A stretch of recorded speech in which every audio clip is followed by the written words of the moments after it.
সবাই খোঁজে ঈশ্বরকে আকাশে, পাহাড়ে, মসজিদে, মন্দিরে।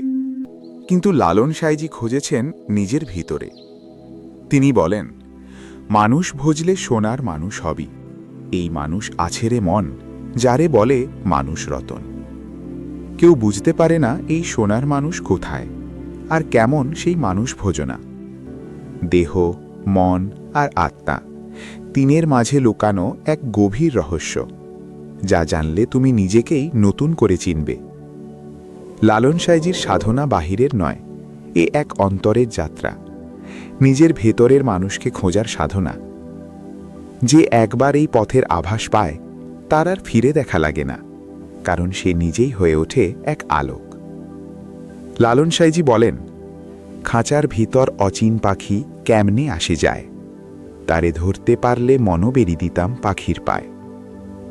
আকাশ পাতাল খুঁজিস যারে, এই দেহেতে সে রয়, ডুবে দেখ দেখি মন কিরূপ লীলাময়।